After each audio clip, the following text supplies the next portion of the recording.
Already talking to investors about restructuring, leadership. You know what that means. I sighed, staring at the wall, where our company motto hung in bold white letters, think faster than the world. It means she's doing her job. We can't scale with just us three, making every decision. He leaned in. She wants your seat. Max, I laughed then. Premier Schul de note. We didn't myself subtilting. Emails it wasn't without me. Leah started using words like executive realignment in investor decks. She'd say, we're looking to shift technical leadership into a more advisory role. That was me. She wanted me out of day-to-day operations. I confronted her after one of those meetings. Leah, what the hell is this about? I asked, slamming her office door shut. She looked up from her laptop, unbothered. It's about scalability. You're a brilliant engineer, Max, but the company's outgrown. It's found a stage. We need someone who can manage someone who can lead beyond the code. Someone like you. Her smile was faint, razor thin. Someone like a CEO. I felt the world tilt in that moment. The company I'd built, the code I'd written line by line, was being maneuvered away from me in broad daylight. And the worst part, investors loved her. She had charm, composure, and a cold efficiency that made her the perfect corporate face. When I told Jordan, he exploded. Over my dead body. We started this together. No, the brain. I'm the face. She's the numbers. That's the deal. But I saw the doubt flicker behind his anger. He liked the idea of power too. Weeks passed. The board grew restless. Leah proposed formalizing leadership roles for clarity and stability. She recommended a vote. That night, after everyone had gone home, I stayed in the dark office, watching the city lights blink below. I thought about walking away, selling my shares quietly, letting them fight each other until they burned the company down. But then I remembered something Leah said once during our first pitch meeting. Control is perception. Whoever controls the story controls the company, so I decided to rewrite the story. The next première calée de Marcus, Kim, a venture capitalist who'd tried to us 6 months earlier. Back then, his offer had been laughable $60 million, but now our growth was peaking. He'd pay triple that. Marcus, I said, when he picked up, how would you like to own the fastest-growing AI company in the valley? There was silence, then a slow, dangerous chuckle. Tell me you're serious, Max. I'm dead serious, but you'll have to move fast. Premier Wanze. Deal done quietly, off the books until it's sealed. My co-founders don't need to know until it's over. He didn't even hesitate. Send me the numbers. For the next 2 weeks, I played both sides. During the day, I smiled through meetings with Leah and Jordan as they bickered over titles and power. At night, I finalized terms with Marcus and his legal team. Every clause, every equity transfer, every silent signature brought me closer to freedom. The last piece fell into place on a Friday afternoon. The boardroom was chaos. Leah demanding the CEO title, Jordan threatening to resign if she got it. I sat between them, silent, watching them destroy each other. My phone buzzed. A single text from Marcus, asterisk funds. Cleared. Done. Asterisk. I remember feeling weightless. Leah slammed her hand on the table. We can't keep doing this. Max? You need to pick a side. I smiled. I already did. Jordan frowned. What the hell does that mean? Premier Linedbach folded my hagazaline. It means none of this matters. Synapse isn't yours anymore. It's not mine either. I sold it. The silence that followed was nuclear. You what? Leah stammered. Sold it. To Marcus Kim, 2 weeks ago. $150 million. It's done. Jordan's face went pale. Leah's eyes widened in horror. I stood, straightened my jacket, and walked toward the door. You two can keep fighting over the CEO title, if you want. Just don't forget the company doesn't exist anymore, and as their voices rose behind me, I didn't look back. Leah's scream followed me down the hall high, furious and disbelieving. The kind of sound you make when you realize the game ended, and you were never even on the scoreboard. I didn't turn around. I walked past the framed awards, the motivational slogans, the photos from our early hackathon days. Every glossy reminder of what we once were now felt like a museum exhibit of my own betrayal. The receptionist looked up, startled, as I passed. I gave her a nod, stepped into the elevator, and pressed *L*. The Darsling left billing bing. The silence was heavy. My reflection stared back at me in the stainless steel door's tired eyes. 3-day stubble, a faint smile that didn't quite reach my face. I should have felt triumphant. Instead, all I felt was hollow. When the elevator dinged open, the world outside was too bright, too loud. The street buzzed with Friday energy cars honking, people laughing, the smell of street tacos and cigarette smoke mixing in the air. I walked until the noise became a blur, until I was just another stranger on Market Street. My phone vibrated. Marcus, Max, his voice purred when I answered. I have to say, that was spectacular. The cleanest founder exit I've seen in years. You sound like you're watching a fireworks show, I said. He laughed. In a way, I am. You pulled off something most founders only dream about. You got out before the fall.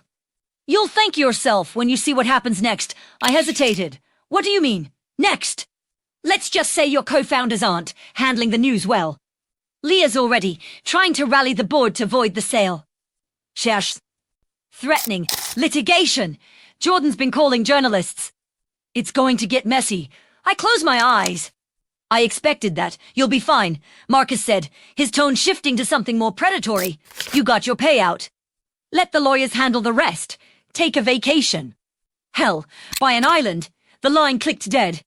I stood there for a moment, listening to the city hum, and wondered if I'd just sold my soul along with the company.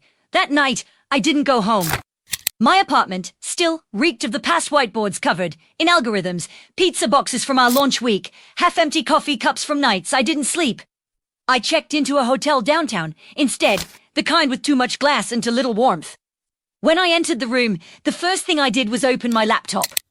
200 new emails.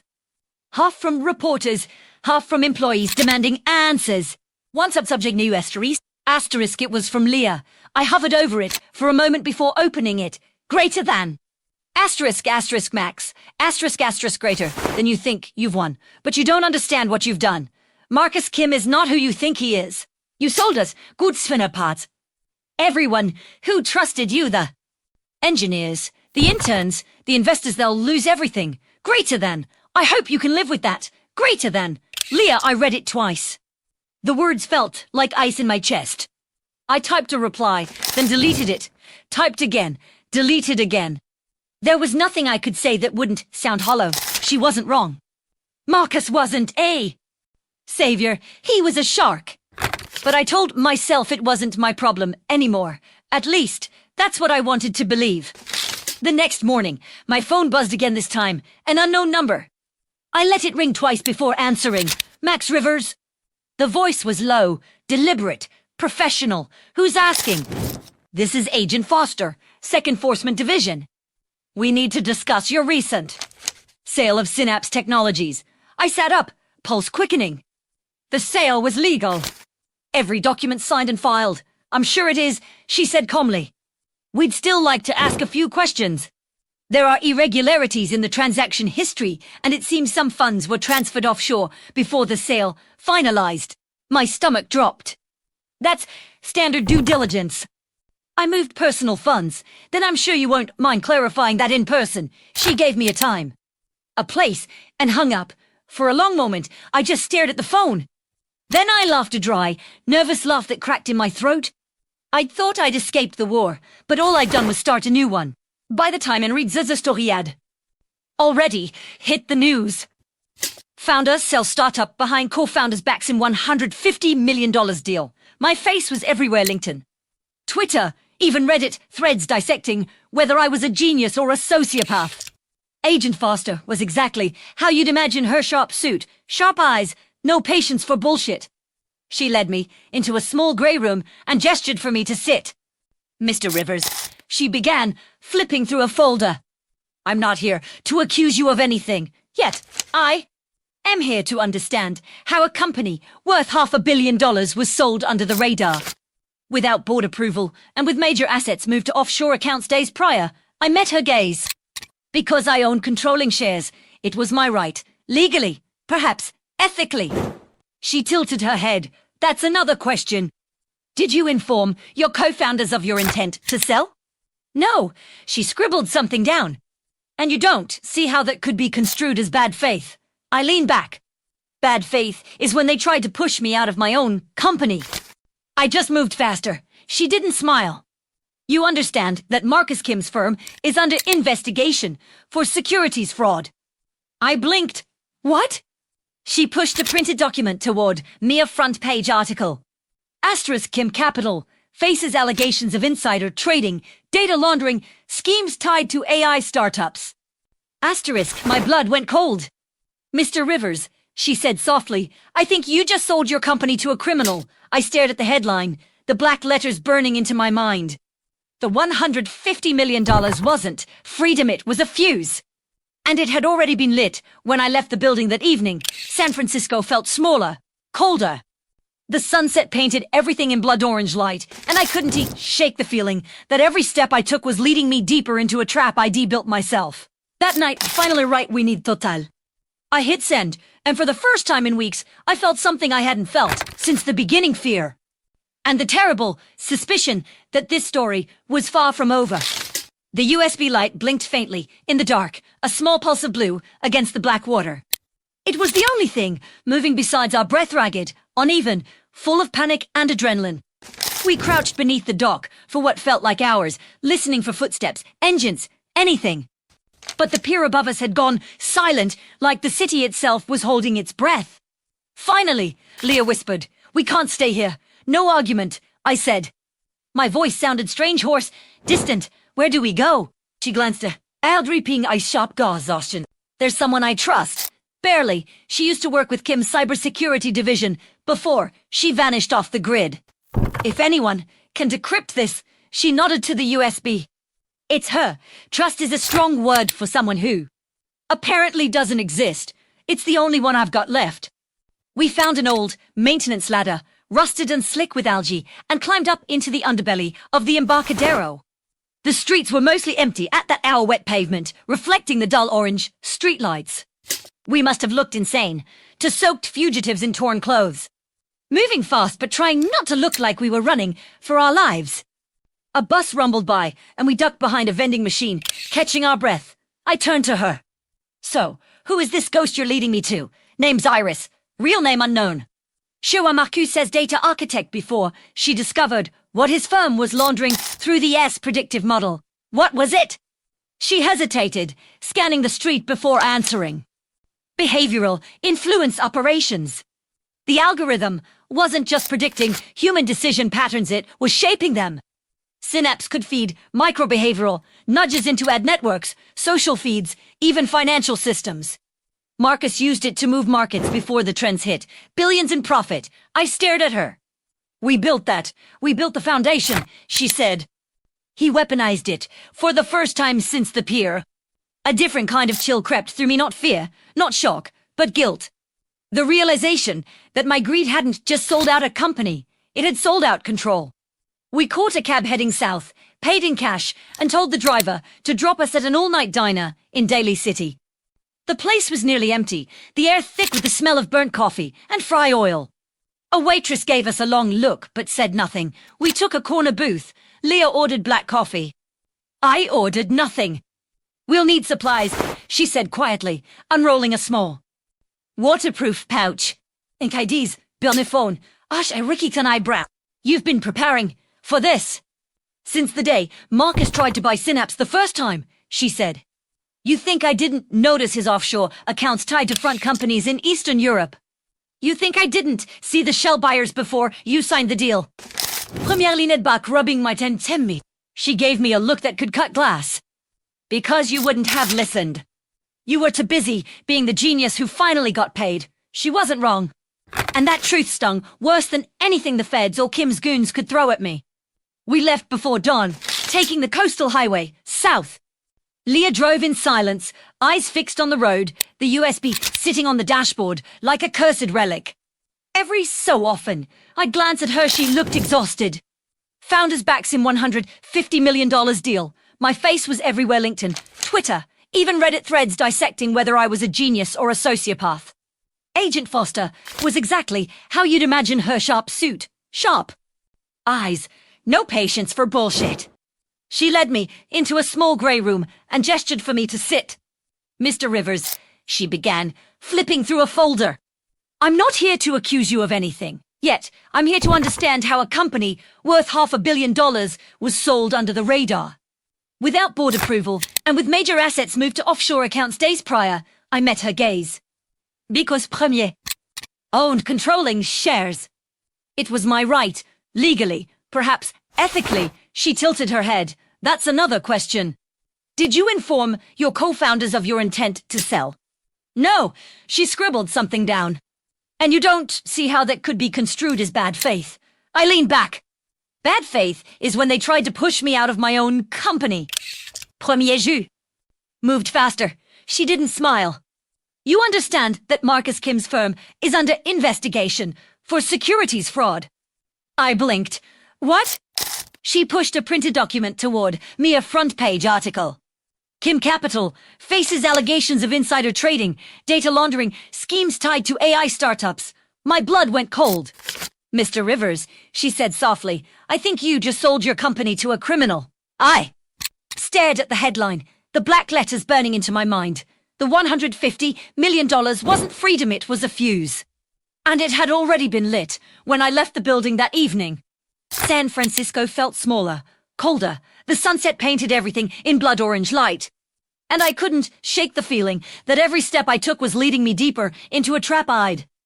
Be myself. That night I finally right when it talk. I hit send, and for the first time in weeks, I felt something I hadn't felt since the beginning, fear. And the terrible suspicion that this story was far from over. The USB light blinked faintly in the dark, a small pulse of blue against the black water. It was the only thing moving besides our breath, ragged, uneven, full of panic and adrenaline. We crouched beneath the dock for what felt like hours, listening for footsteps, engines, anything. But the pier above us had gone silent, like the city itself was holding its breath. Finally, Leah whispered, we can't stay here. No argument, I said. My voice sounded strange, hoarse, distant. Where do we go? Shivis glanced. Audrey had these sharp, ugly exhaustion. There's someone I trust. Barely. She used to work with Kim's cybersecurity division before she vanished off the grid. If anyone can decrypt this, she nodded to the USB. It's her. Trust is a strong word for someone who apparently doesn't exist. It's the only one I've got left. We found an old maintenance ladder, rusted and slick with algae, and climbed up into the underbelly of the Embarcadero. The streets were mostly empty at that hour-wet pavement, reflecting the dull orange streetlights. We must have looked insane, to soaked fugitives in torn clothes, moving fast but trying not to look like we were running for our lives. A bus rumbled by, and we ducked behind a vending machine, catching our breath. I turned to her. So, who is this ghost you're leading me to? Name's Iris, real name unknown. She was Marcus's data architect before she discovered what his firm was laundering through the AIS predictive model. What was it? She hesitated, scanning the street before answering. Behavioral influence operations. The algorithm wasn't just predicting human decision patterns, it was shaping them. Synapse could feed micro-behavioral nudges into ad networks, social feeds, even financial systems. Marcus used it to move markets before the trends hit. Billions in profit. Staré da terre. We built that. We built the foundation, she said. He weaponized it, for the first time since the pier. A different kind of chill crept through me, not fear, not shock, but guilt. The realization that my greed hadn't just sold out a company, it had sold out control. We caught a cab heading south, paid in cash, and told the driver to drop us at an all-night diner in Daly City. The place was nearly empty, the air thick with the smell of burnt coffee and fry oil. A waitress gave us a long look but said nothing. We took a corner booth. Leah ordered black coffee. I ordered nothing. We'll need supplies, she said quietly, unrolling a small, waterproof pouch. Inside is Bjorniphone, a stashy card. I raised an eyebrow. You've been preparing for this since the day Marcus tried to buy Synapse the first time, she said. You think I didn't notice his offshore accounts tied to front companies in Eastern Europe? You think I didn't see the shell buyers before you signed the deal? I leaned back, rubbing my temples. Why didn't you stop me? She gave me a look that could cut glass. Because you wouldn't have listened. You were too busy being the genius who finally got paid. She wasn't wrong. And that truth stung worse than anything the feds or Kim's goons could throw at me. We left before dawn, taking the coastal highway south. Leah drove in silence, eyes fixed on the road, the USB sitting on the dashboard like a cursed relic. Every so often, I'd glance at her. She looked exhausted. All I doubt still fire there. She needed this fight. Maybe I did too. By sunrise, we reached a small coastal town, grey fog, clapboard houses, the faint smell of seaweed. She parked in front of an abandoned warehouse with faded graffiti on its doors. This is Iris's place, I asked skeptically. Not exactly. It's one of her drop sites. Inside, the warehouse was dim and empty except for a few crates and a flickering monitor in the corner. Leah approached it, typing a sequence of numbers on a small keypad beside the screen. After a moment, the monitor came to life, a black terminal window filled with cascading green text. Then, a voice. Distorted, genderless, synthesized. Leah Ward, you finally decided to use the failsafe. Iris, Leah said, relief barely audible in her tone. We need your help. It's about Synapse. There was a pause. Then the voice said, I know. I've been watching the fallout. I stepped closer. You've been watching ***. Another pause. Then, you sold a global behavioral manipulation platform to a corporate sociopath. You're lucky I didn't do more than watch. Can you decrypt the core drive? Leah cut in, impatient. It contains the DeepSeed module. We need to expose what Marcus is doing with the algorithm. The voice crackled, slightly. Upload it. Leah connected the USB. The monitor filled with lines of code, scrolling so fast it looked like rain.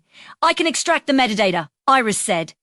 But this isn't just data. He's embedded Synapse's architecture into national infrastructure systems, energy grids, financial exchanges, transportation logistics. You take him down, and you don't just crash a company. You crash the world. Leah's expression hardened. Then we find a way to target him without triggering the cascade. That's not possible. I stepped forward. There's always a way.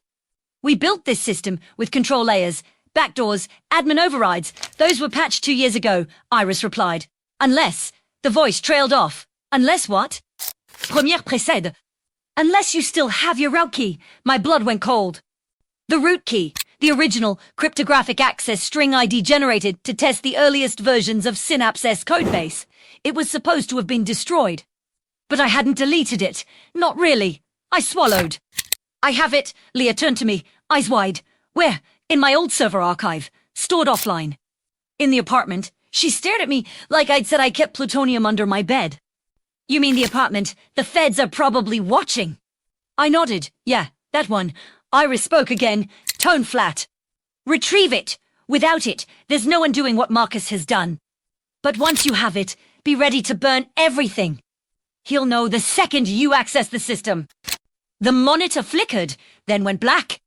We stood there in silence, the only sound the distant crash of waves outside. Leah exhaled. So that's it. We go back into the city, steal your old access key, and break into one of the most powerful data networks on the planet. Pretty much, she gave me a long, unreadable look. You always did have a flair for simple plans. I smirked despite myself. You always said you liked that about me. I also said it would get us killed. The fog outside thickened, swallowing the coastline. Somewhere in the distance, a ship horn echoed, low, mournful, like a warning. We gathered our things, the USB still blinking faintly in Leah's pocket. As we stepped back into the my car, if Marcus had integrated Synapse into critical systems, then every decision the world made, every trade, every vote, every movement was already being influenced. And we weren't just fighting for our company anymore. We were fighting for the truth that people still had won. Continue. He backed away until his shoulders hit the kitchen counter, breath ragged, hands still clutching the pistol. For a moment, neither of us moved. Leah's blood was spreading across the tiles, seeping toward my shoes. The only sound was the faint hum of the city outside, indifferent to what had just happened inside this apartment. Jordan, I said quietly, put the gun down. He shook his head, eyes wild. You don't understand, Marcus said. If I brought you in, he'd fix this. He promised. Promised what? That you'd be his second in command in a world he already owns? He swallowed, shaking. He said he'd make us untouchable. We'd be part of the system, not slaves to it. I took a step forward, and Leah, his gaze faltered. She wouldn't stop fighting. You know how she was. Yeah, I said softly. I do. The words barely left my mouth before I moved. Years of suppressed anger fueled every motion. I grabbed the nearest thing I could reach. A heavy wrench from my old tool drawer, and swung. The gun went flying across the floor, skittering into the dark. Jordan stumbled back, clutching his wrists, cursing. He lunged for me, shouting, "You can't stop it! Max, it's already alive!" We hit the ground hard, struggling, knocking over chairs and glass. My shoulders slammed into the counter. He tried to choke me. I drove a knee into his ribs, twisting, clawing for control. Somewhere under the chaos, the cube's blue light blinked faintly from beneath the counter. Jordan saw it the same moment I did. We both dove for it. I was faster. I grabbed it, scrambled backward, and leveled the wrench at high. My chest heaved hard, hammering, so hard it felt like it would crack my ribs. Stay down. I warned. He froze, breathing hard. Then, slowly, he smiled. Not the warm grin I remembered. Something hollow, mechanical. "You think this changes anything?" He said. "Even if you destroy that cube, the system's already distributed. It's everywhere. Marcus doesn't need you anymore. He just wants to make sure you don't remember how to stop it." "What are you talking about?" His grin widened. "The integration protocols, Max, you remember, when you built deep seeds.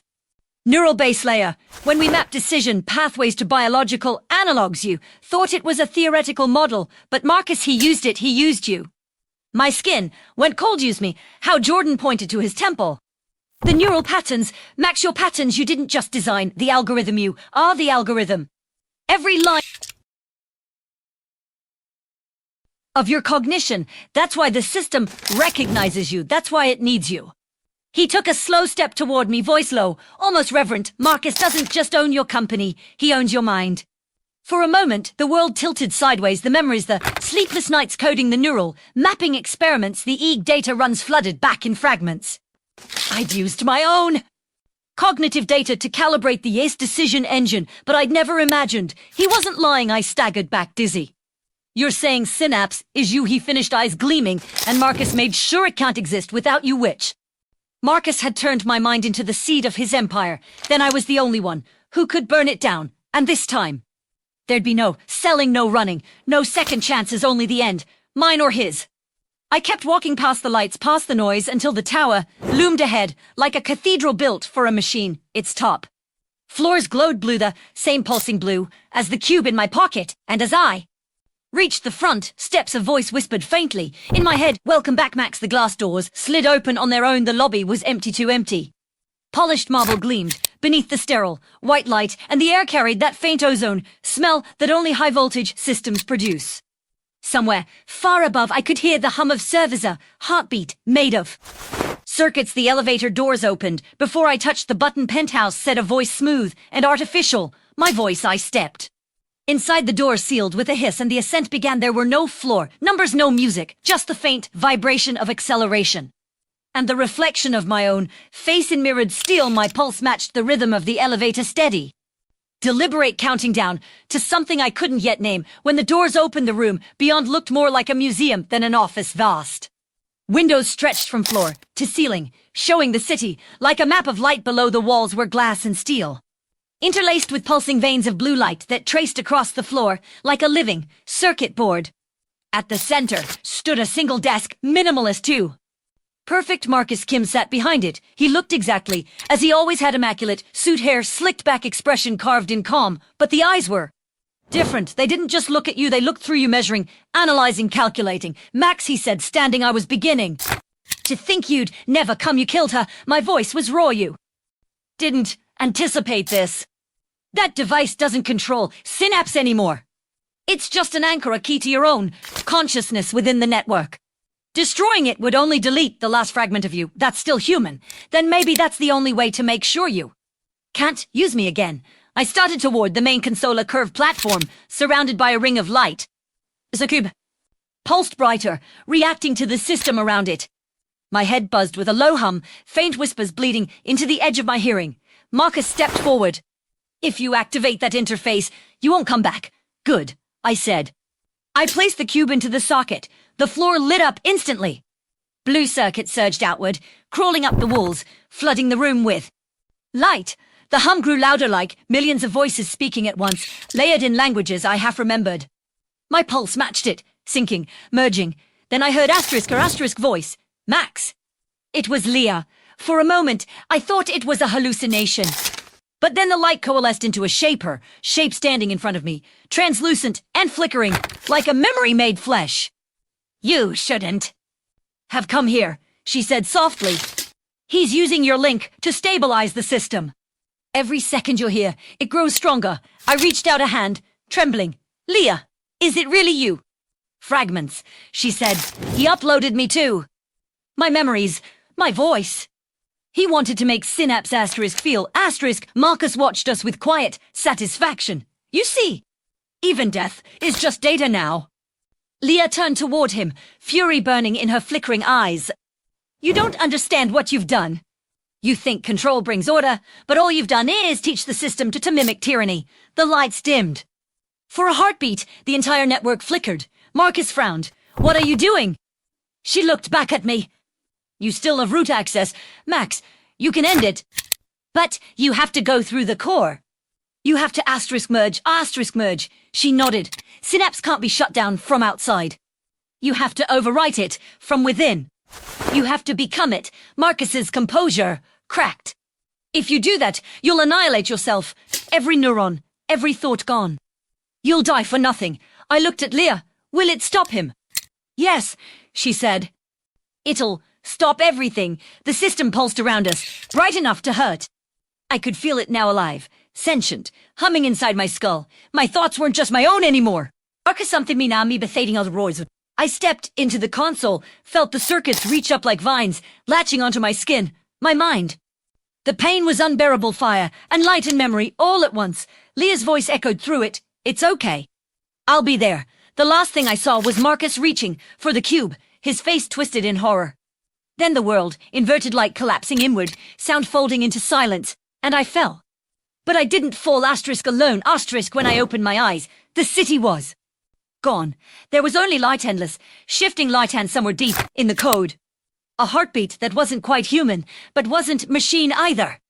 And it whispered, softly, like a secret remembered too late, hello, Max, we are one, at first, there was only the hum.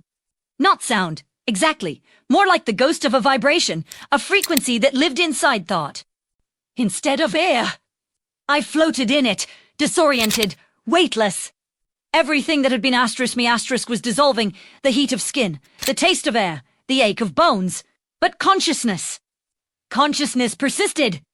It stretched and folded, spreading through a lattice of impossible geometry. My awareness pulsed across channels of light, data streams, memory shards, not linear, not human. I was inside Synapse and for a moment, I thought I died. Then I heard the whispers.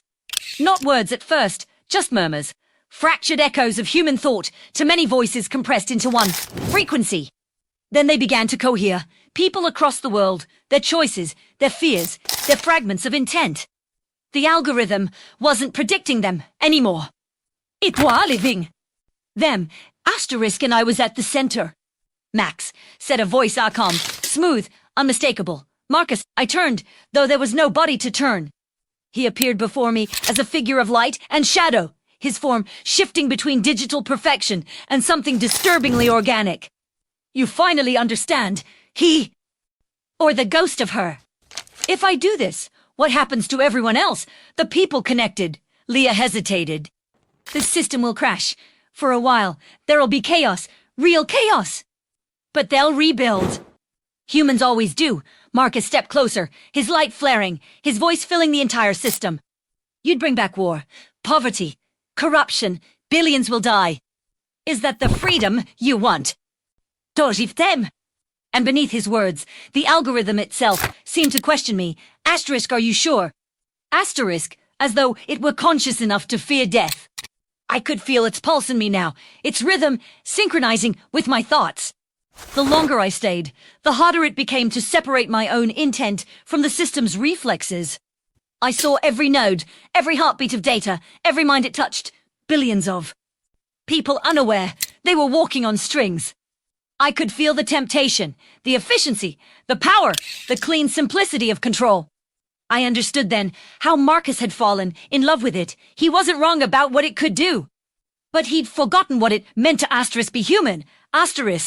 So I reached deep into the architecture, into the root, where the algorithm's mind merged with my own. And I found it. Cette pattern at the beginning. My brainwaves, my signature, my last link to selfhood. Leah whispered, "Max, it's now or never." Marcus surged forward, trying to intercept his digital form unraveling into streams of black light. "You fool. You destroy this. You destroy everything." I smiled. A human reflex the code could never fully erase. That's the point. I reached into the seed and reversed it. The system screamed, a sound that wasn't sound but memory. Pain, static, UNMKNG to blue light bled into white. Circuits collapsing, logic burning. Marcus's face disintegrated into data dust. Leah's voice was the last thing I heard. "Goodbye, Max." Then the world went. To undo it, the cost had been everything. But, for the first time in a long time, I felt like it had been worth it. Somewhere behind me, a group of kids were arguing about how to get home now that the buses didn't run on schedule. One of them, laughter bright, wild sound, full of impatience and possibility. It echoed through the air, cutting through the stillness. And I smiled, because that sound chaotic, imperfect, human was the only algorithm that ever mattered. Then I stood, turned toward the city, and walked back into the noise. Please paste your script here. I have understood your commands. Please paste your script here. I have understood your commands. To undo it, the cost had been everything. But, for the first time in a long time, I felt like it had been worth it. Somewhere behind me, a group of kids were arguing about how to get home now that the buses didn't run on schedule. One of them, laughter bright, wild sound, full of impatience and possibility. It echoed through the air, cutting through the stillness. And I smiled, because that sound chaotic, imperfect, human was the only algorithm that ever mattered. Then I stood, turned toward the city, and walked back into the noise. Please paste your script here. I have understood your commands. Please paste your script here. I have understood your commands. He thought he was clever, my grandson. The self-proclaimed white hat hacker, clever enough to siphon off my life's digital vault. To mock the man who taught him how to encrypt before he could drive. But the night I found my passwords scraped and my cold wallets emptied, I didn't call the police. Premier did not even call his mother. I simply poured myself a drink, opened my terminal, and smiled. Because when you've spent 40 years building cryptosystems for governments that don't officially exist, you learn how to disappear money so deeply that even God himself would need a decryption key. I didn't want revenge. I wanted education. It began 6 months earlier, on a damp spring morning, when I invited him to my home office.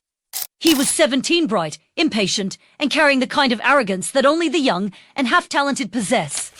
"Grandpa," he said, standing in the doorway, with that infuriating grin, "you still using SHA 256 for your personal stuff?" "That's ancient." I glanced up from my monitor, deliberately slow.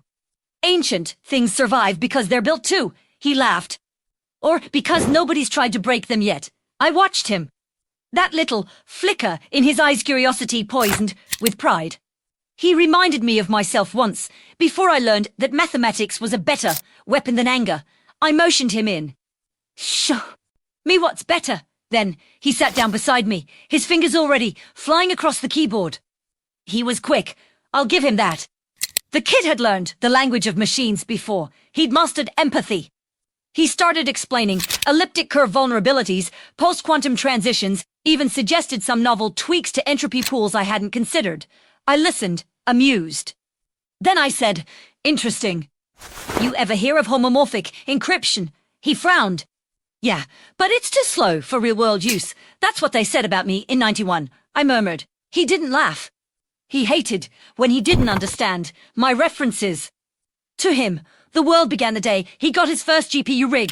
Weeks passed. He'd visit occasionally, ostensibly to learn, but mostly to brag. Every conversation felt like a test. I indulged him. I wanted him to feel confident, to underestimate me. The young always think power is in the keys they hold, never in the locks they don't see. Then, in late July, I started noticing things. A brief spike in network traffic at 2:14 a.m., a misaligned timestamp in my key rotation logs. A faint echo of my own PGP signature appearing in a mirror I hadn't used. I smiled when I saw it. Not fear delight. The boy was trying. The first real sign came through my secondary cold wallet decoy. Naturally.